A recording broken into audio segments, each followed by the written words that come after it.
li tax ñuy leeral lii mooy sénégalais yi xam histoire bi xam lan moo xew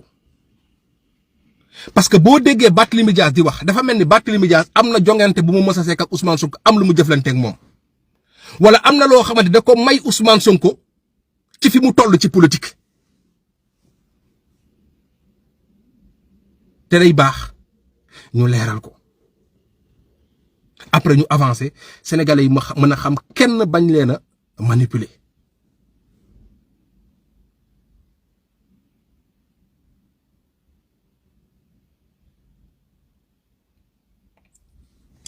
Ousmane Sonko ne s'est jamais mis en coalition avec Barthélémy Dias. Jamais. Ousmane Sonko ne s'est jamais mis en coalition avec Barthélémy Dias. Barthélémy Dias amul fenn ci politique fu mu mës a tegee tànk Ousmane Sonko pour mu am dara amul. Ousmane Sonko 2017 la ñëw pour nekk député. Barthélémy Dias defu ci yàqu ci du ci dara. En 2019 Barthélémy Dias était avec Idrissa Seck Ousmane Sonko fekk ko ci bureau de vote ak centre vote am duma ko. En 2021 Ousmane Sonko moo porté sa candidature c'est ça l'histoire il faut pas traverser lii mooy histoire. En 2021 Ousmane Sonko et Pastef ñoo porté sa candidature. En 2021 Barthélémy Dias wër leen ci vidéo yépp Ousmane Sonko la doon wax ne seen baay ñëw na Ousmane Sonko la jàppoon ne moom mooy baayu politiciens yi loolu moom mooy la réalité ak nit ñi luñ ko mënte xalaatee nag. En 2022 aussi en 2022 bi ñu demee ci élection législative Ousmane Sonko moom moo tax Barthélémy Dias gagné li mu gagné mënte xalaatee nag. En 2022 aussi en 2022 bi ñu demee ci élection législative Ousmane Sonko moom moo tax Barthélémy Dias gagné li mu gagné.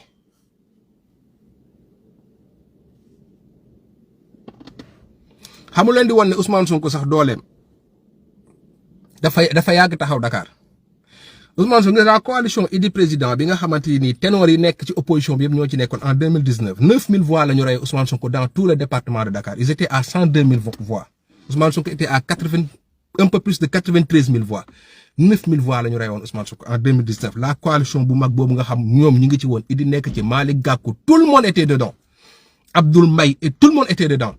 2002 rien qu'en 2019 la petite coalition Sonko président avait 93 000 et quelques voix ñoom ils avaient 102 000 voix 9000 voix moo duggoon seen diggante. C'est ça qu'on appelle les dynamiques politiques et ces dynamiques politiques là n'ont jamais été portées par Barthélémy Dias. Il y a un moment Benno si Tanor ak Niass porté nañ ko. Il y a un moment en 2014 il faut reconnaître que ne Khalifa Sall am na benn moment porté na ko mais depuis 2019 c'est le président Ousmane Sonko moo porté cette dynamique là li tax may wax lii c'est pour juste vous dire la différence qu'il y a entre Barthélémy Dias ak le président Ousmane Sonko. Le président Ousmane Sonko defu ko en fait def na ko jox na ko cër mais defu ko nawle ci politique moo tax tontuwu ko musul wax ak moom. Ousmane Sonko war na ne Barthélémy Dias ma maay sa leader parce que bi wax li jotee ñëw na fekk ko ci kanamu leader am Khalifa Sall ne ko Barthélémy Dias yow amoo loo wax doo leader boobu Barthélémy Dias tegu ci baat xam nga lu tax parce que xamoon na ne Ousmane Sonko moo téye leadership bi parce que xamoon na ne lu mu am ci politique Ousmane Sonko moo koy fi may terminer mooy cette question de dañuy politique gars yi bëgguñu ko jox consommer ñu ko ñun dañuy politique ñun Pastef mais dañuy politique ak ay valeurs dañuy politique avec de l'éthique. Gis nga li ngay woowee fit ci politique fi ñu koy nattee mooy lan la may li nga woowee xel ci politique man damay politique dañuy xool yow fan nga jóge ak fan nga yegg si tey fan nga jóge ak fan nga yegg si tey la question de combien de temps tu as mis pour am li nga am comprendre nga li nga yàggee ci politique du lu koy déterminer doo yem foofu li nga yàggee ci politique li nga ci yàgg lan la may lan la jox tey. Tu peux commencer la politique en 2005. Aujourd'hui, tu es le maire de Dakar. Tu es incapable d'être candidat à la présidentielle. Comme mon gars du politique en 2014, en 2024, tu es le leader de l'opposition. Tu es le candidat favori halal des élections. Non, la naté politique en fait. Politique, valeur la ak éthique. Li tax mo koy wax moy Barthélémy Dias mom sur la question du dialogue dafa nangoo juutu Macky Sall mu tayam ko ngeen baal ma ci wax ci c'est ça la différence entre ñun ak ñoom nañuy politiquer pour que sénégalais yi comprendre ñun dañu gëm ne ci dëgg la ñuy dox duñu dox ci manipulation duñu dox ci lu dul leer parce que 2017 président Ousmane Sonko bi mu ñëwee sa coalition bi ko porté daf ko tuddee ànd nawle naan amul naxante amul réeroo da ngay def lu leer amul affaire question homme d'état affaire am mën politique du looy nëbb looy def la mën politique du looy wax ay actes yooyu posé la ñu mu am nattukaay fan nga jóge fan nga yegg si tey politique nag laay wax je parle pas juste de discours en fait et fi nga jóge ak fi nga yegg si est-ce que tu as été constant en fait c'est ça la différence parce que il faut pas que ñu gëmloo ñu que ne am na foo xam bu fa réew tolloo da nga war a jaay say valeur en fait maanaam Macky Sall ne la yow foog nga juutu doon góor jigéen pour ma boole la même pas yow de mais yow foog nga juutu sax doon góor jigéen pour ma boole sa leader te amul lenn lu la garantil que ne yow di nga bokk amul lenn lu la garantil que ne boo bokkee di nga gagner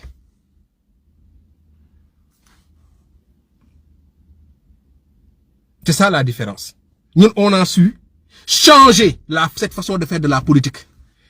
Barthélémy Dias daf ñu bëgg a dugalaat reme nañu beneen xeetu politique boo xamante ne nii xel la moom loolu la jàpp xel la loolu la ñuy gëm loo quoi c'est-à-dire waxtaan teg ay mbir def ay affaire ba génn ci maanaam tous les moyens sont bons pour être candidat tous les moyens sont bons pour être président c'est ça la différence en fait ñun on n'a pas fait cette option là bu ñu defoon option boobu noonu ñun ñooy jël mairie bu Dakar ñun ñooy jël lépp parce que ñun bu ñu waxtaan ak Macky Sall soxlawul dialogue yéen bu ngeen exister suñu opposition moo tax ngeen exister suñu opposition ak suñu taxawaay moom moo tax ngeen exister donc la question c'est pas le résultat parce que même sur le résultat boo ci toogee dafa am ñaar yu am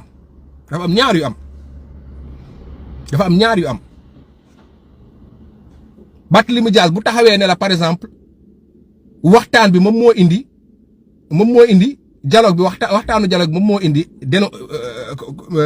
Macky Sall deful troisième candidature dellu leen jour bi Macky Sall di def son discours dem leen ngeen xool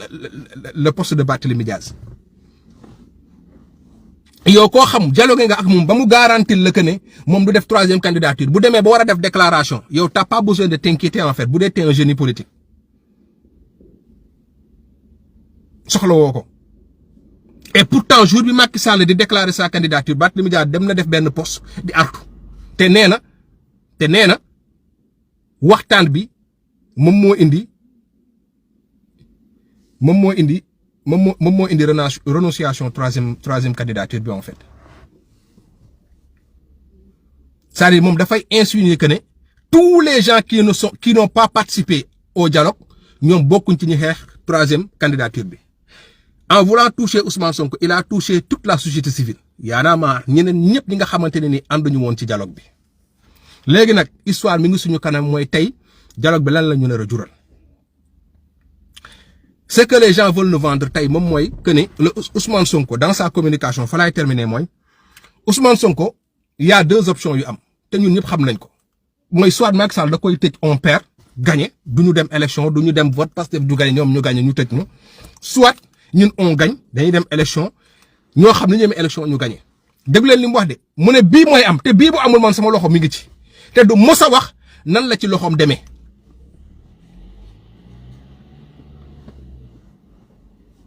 C'est-à-dire c'est quelqu'un juste pour dire qui veut exister quelqu'un qui sait que par exemple il a fait un deal avec Macky Sall ci fay ko ci politique jaay ko doole tey ko ci loxoom tey Macky Sall lu ko neex mu def ko te xam na ne son futur dañu ko hypothéquer mooy maanaam le lendemain politique de Barthélémy Dias est incertain comprendre nga li fi des na xam nga mooy lan maintenant lii leeral la mais c'est l'histoire moom mooy def li des li ci kanam moom mooy def li des vous savez ñun on a beaucoup de choses à prouver ñun patriotes moo tax ñun on a l'obligation de terminer ce boulot là waruñu am temps wu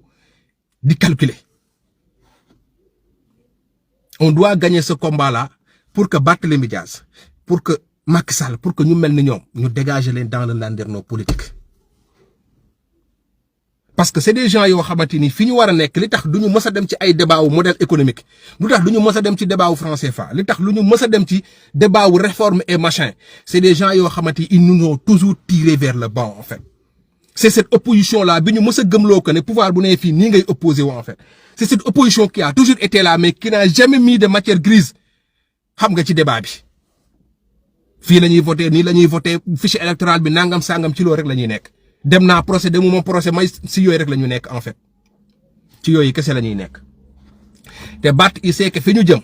moom amul ci place parce que amul xam-xam c'est une grande gueule mais amul xam-xam loolu moom moo dis ci moom. La seule chose qu'il peut faire parce que du doon ak Macky Sall c'est soit de s'opposer ak ñun parce que ñun ñooy ñëw toog wala mu nekk suñuy nit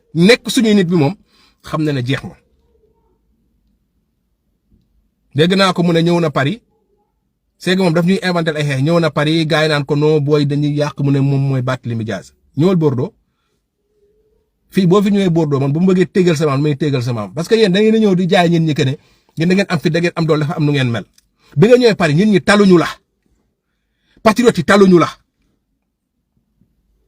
loolu ngeen war a comprendre man xam naa ne laay bi may def ni ñu bëri dinañ ma mere mais damay leeral pour Sénégalais yi xam après pare naa ci c'est que Barth il faut mu comprendre benn affaire. ñun jàppe wuñ ko leader Barth ñun nawloo wuñ la en fait frege woo ñu en fait yow lenn rek mu doon ñu exister mooy pare man ma doon def li saa yoo génnee ma ñëw tontu ngay wax ma ñëw tontu ngay wax ma ñëw tontu kërëb nga mën a exister c'est-à-dire yow même pour nga exister politiquement sax ñun ci ñun la dépendre en fait saa yoo waxee ci ñun ngay wax boo waxul ñun kenn du la déglu boo waxul Ousmane Sonko kenn du la déglu. ñun ñoo yor sa existence ñun ñoo yor sa avenir politique waaw ñun ñoo yor sa avenir politique ñun ñoo ñëw barki démb ñun ñoo la jox loo am ci politique loo am ci ndombal tànk ñun ñoo la ko jox suñu neexee ñu tontu la bu ñu neexee duñu la tontu mais ñun liñ la jàppee mooy yow jàgg Macky Sall nga boo xamante ne nii sa wax ju rëy yëpp ba bañ wala nangu jotee dafa am ñu bañ yow dafa am ñu jàpp ne seen jom seen fit seen fulla seen ngor moo leen di yóbbu élection ak sénégalais yi yow nga jàpp ne sa baay Macky Sall moom il faut nga dem wàccee sa tubay juuti ci wetam pour yow nga bokk loolu ngay woowee dialogue ñun dañoo bañ loolu. xamul tax parce que ñun dafa am ci lu ñu téye yow téye woo ci dara c'est ça la différence entre yow ak ñun la réalité mooy ak loo yàgg ci politique. Ousmane Sonko fekk na la yow ak say morom torojo mo joreen defar leen ba ngeen baax mu teg leen nële ba yow tu as été obligé d'aller discuter avec ton pire ennemi parce qu'il te dérange en fait lii moom mooy dëgg lii moom moo am moo tax patriote li ma bëgg mooy c'est-à-dire nga Barthélémy Dias il faut que ñu arrêter di ko jël au sérieux mooy nañu ko jàppee un comédien bu ñu koy tontu nañ koy tontu comme un comédien bu ñu koy tontu comme nañ ko tontu nit ko ñàkk fayda nit koo xamante ni jàgg la boo xam dafa dem summi tubéyam juutu ci wëti Macky Sall mu taayam ko nii la demee ngeen baam ci kàddu mais du leneen lu dul lii mooy Macky Sall dafa ñëw ne man maay Macky Sall ku am ngor taxawel ne la ku amul ngor ñëwal sëgg noonu la demee ak ñi dem ñëpp nag ku am ngor taxawel nii ku amul ngor ñëwal sëgg moom nag jaay fit beeg rëy lu beeg ngand lu beeg nangam sangam beeg yëpp dafa dem mu waxtaan. li leen koy won allez voir ces vidéos avant muy dem waxtaan ci même émission boobu mu toog démb di wax ci même émission boobu la toog ne Macky Sall bu ma gisee xaw ma lan la gis di wax di yuuxu di tëb di dal politique boobu nag mooy bi nga xamante Ousmane Sonko dafa ñëw ne yéen gis nga gars yëpp dañ leen di dóor te yàlla daf ñu suturaal ba Ousmane Sonko bi mu jëflanteeg yéen ñu gën a comprendre lim ñu doon wax mooy que ne yéen da ngeen di dóor. da ngeen di dóor boobu nag ngeen booy politique maintenant ñu on a compris vous faites ce que vous avez à faire ñun on écoute bu ñu leexee ñu tontu comme nii sénégalais ñu leeral leen mais on en fait limite c'est de la comédie quoi après ñun on avance avancé bi nag mooy mu leen ci dem ngeen dialogue ñoo fi nekk dem ngeen wax lu leen nekk si dialogue Ousmane du bokk Ousmane mi ngi fi di bokk ba tey te dina bokk danañ dem élection dinañ duma Macky Sall duma kenn ba pare nag nañ ñëw jël mairie bi de Macky dimbala ñu rek ngir yàlla Macky Sall bu mu laal mairie bu Barthélémy Dias ñun laa bëgg Macky bu mu laal mairie yàlla na Cour suprême jox Barthélémy Dias dëgg mu mën a téye mairie bi mën a téye député bi ñu mun ko fekk Dakar ñuus ko nangu mairie bi ñuus ko nangu député bi Bart bu nekkaatee député liste nationale la ko benn dynamique dugal mais moom kese pour mu porter benn affaire ñemewu ko léegi Macky li ñu lay ñaan rek mooy Macky sa jàgg la dégg nga Bart sa jàgg la defal nga ko bagage ba pare dimbale ñu rek nga bàyyi ko ak mairie bi ak poste député bi ba ñu yegg ba ñu ñëw 2024 ñu gagné jël réew mi 2 ans depuis kii bi mat ñu war a dem élection waaw ñu xool ndax Barthélémy Dias ñu xool ndax Aba Mbaye ndax di ngeen da ngeen dem nag da ngeen dem ci ay liste départementale bu leen dugg ci ay liste nationale de ngeen xool bu ngeen duggee ci liste nationale sax du ngeen jël ku dugg ak yéen ci liste nationale yàqu na parce que yéen ay nekk suñu objectif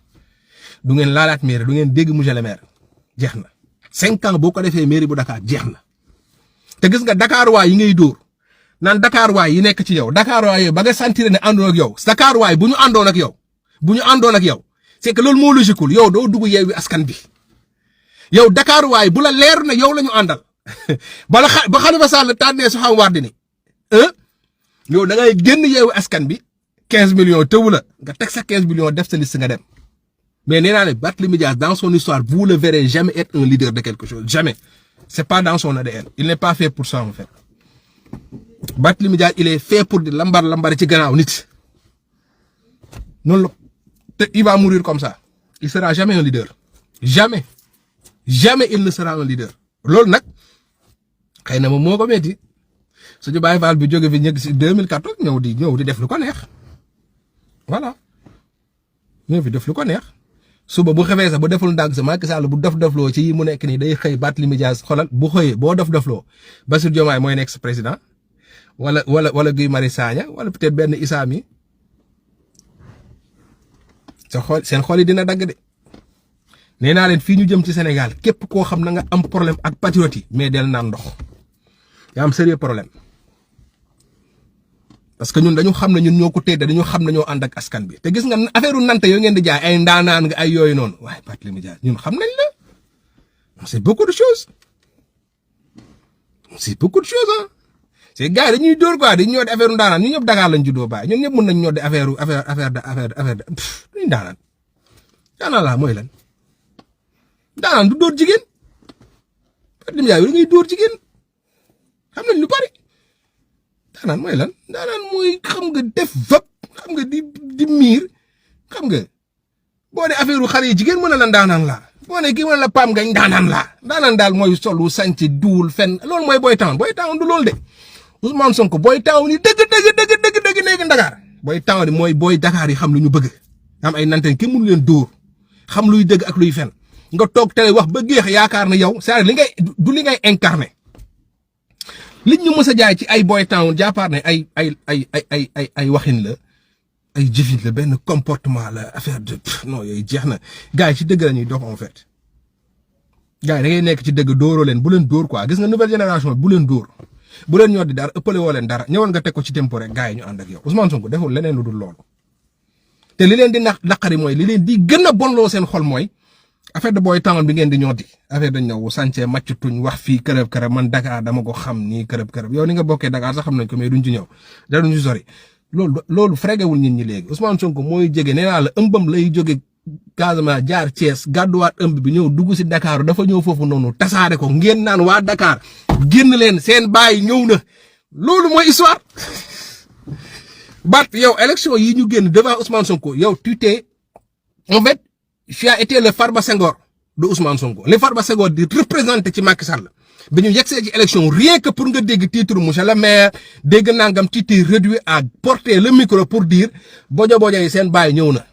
boo gisee Ousmane ñuy gis sa sourire bi fii nii mu ngi mel ni El Mali gis nga El Mali bu ngeen ko gisee bu gisee Ousmane Sonko gis ngeen sa sourire là bi muy am fay kontaan Barthélémy Dias bu gisoon Ousmane Sonko noonu la doon sourire taxaw ci oto bi di ree di kontaan du sax def discours c'est ça l'histoire loolooy dëgg nag waaw Ousmane Sonko mooy ki la fekkoon pour nga dugg ci activisme nga ànd ak Guy Marius Sagna ne da ngay xeex affaire terme site bi Ousmane Sonko fekk la ngay conférence de presse àjjuma ja sol lu weex tàll fekk la ngay xataraayu naan terme sud Macky Sall militaire yi moom pour moom il faut nga def de l'activisme temps yooyu pour nga gondi bois Dakar yeeg kërëb quoi Ousmane Sonko ñëw fekk leen mu Guy Marius Sagna Ousmane ne leen bon Barth bon li ngeen wax nii di yëpp c'est tranquille li ngeen wax c'est intéressant bon man dama yàkkamti yéen wax ngeen kii bi après man dinaa ñëw ci aspect technique bi xam nga ñëw dinaa ci def yaatal bu gàtt dans à 16h je vais faire une conférence de presse boobu Barth xol baa ngi dagg mais mënu ci dara parce que tu es un second tu as accepté d'être un second xam nga gis nga gars yi dañuy ñor gis nga Ousmane Sonko nante la mais nante bu garaaw la te gis nga gars yi la ñuy ñor di nii naan ñun kenn duñu dóor Ousmane day ñëw ci faayu métti romb leen dem soo ay na fa terme sud bi Macky Sall li nga def nii ma style Guy Marius Sagna itam dóor Ousmane ñëw na leen waaw li ngeen wax ni yëpp am na solo tout ça kër ba léegi man je vais faire benn conférence de presse je vais parler sur l'aspect technique xam nga parce que waaw yéen da ngeen yow Barth da nga yuuxoo yow xamul dara Barth vous ne le verrez jamais mu dugg sur des questions techniques benn yoon la fa dugg ak Maître Moussa Diop ci ay affaire de question de juridisme mais Moussa Diop da koo dóor xoolal ba mu yuuxu woo non Barth gis nga yow Barth gis nga yow sa digganteeg Ousmane Sonko wër na yàlla xoolal non bu la yàlla baalu dina garaaw trop ba nga duggee ak Maître Moussa Diop da laa ci fay ñuus la ba ngay bëgg a dee Ousmane Sonko daw wàllu la yow boo jëlee day ñaanal mu sell mi bàyyil dof lu bi patriote nag c'est que c'est pas parce que tontuwuñ la defuñ la problème rek c'est que gars yi defuñ la ndaw loo quoi pro moo ñu ne yow doo leader te ñun leader yi la ñuy xeexal loolu problème bi Barth ñun leader yi la ñuy xeexal yow doo leader loolu problème bi moo la ay Issa Diène ñooy ñëw fii tontu la ci lu leer après ñu dem si ñoon doo leader de Ousmane moo ñu ne Barth doo leader te dala koo wax Ousmane waxul ne Barth daf la woonal ne mais Barth bul ñu fontoo doo leader yow Khalifa jox ma téléphone bi Khalifa di lox fekk Barth nekk ci kër gi di tasaare kër gi xoolal dugg si salon bi toj télé bi def lu ne Khalifa di jaddi Ousmane ñu ko jox ma téléphone bi yow Ousmane ñëwul sax jigéen soo la toll jël téléphone bi ne la boy petit bul ñu fontoo c'est ay Barth li boo leen gisee xoolal ñu tëb di yuuxu di dal Ousmane ñëw toog publiquement ne ko Barth dama la wone la doo leader bul ñu fontoo Barth nga mel ni muus bu ñu sotti ndox muut defoo ko ñëw fii di tëgg kaay pa dañ man daanaan laa ma doo tus léegi ni moo ci ne gis nga gars yi nii ngeen leen di def da ngeen leen di kaañoo quoi ba Sénégal yi xam ne leen di kaañoo ñun leader la ñuy xeexal c'est que leader lay xeexal second lay xeexal problème mooy man jéem naa xool responsable Pastef yi ñoo xam mën nañ nekk second xeex ak Barth mais le problème mooy second Ousmane Sonko yi xajuñ ci Barth parce que second Ousmane Sonko yi xam-xam la ñuy waxee Birame Souleye Diop xajul ci Barth c'est un inspecteur principal des impôts et domaines il enseigne c'est un enseignant c'est un fiscaliste kooku du wax ak Barthélémy Dias Bassirou Diomaye du wax ak kii ñu koy waxatee ñemewul Guy Marius Sagna Abass Fall c'est un enseignant am na xam-xam c'est-à-dire après da ngay naan kan ci gars yi lañ mën a booleeg Barth amul après boo ñëwee si réseaux sociaux yi man du ma wax ak Barth man li laa mën kaañoo Barth maa ëpp xaw ma dara nag mais Barth maa ëpp xam-xam du ma waxtaan ak moom waaw du ma waxtaan ak moom Barth daal dañuy mujj def mooy boole ko seeni seen ñu def délégation dem na seeni seen lijjante ñu lu ko Barth seeni seen nekk léegi ki nga xam mooy waxtaan ak Barth amul bac Barth amul diplôme non du caaxaan de li kiy wax ni amul bac Barth amul diplôme États-Unis la dem xam nga jàng États-Unis man maîtriser ma ko mais des fois dafa am voilà am na nu ñuy jàngee ñoom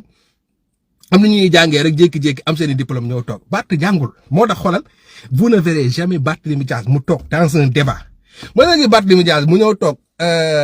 dans un débat après discours président xaw ma lan débat économique xam Barthélémy Dias bu nekkoon dëgg ci benn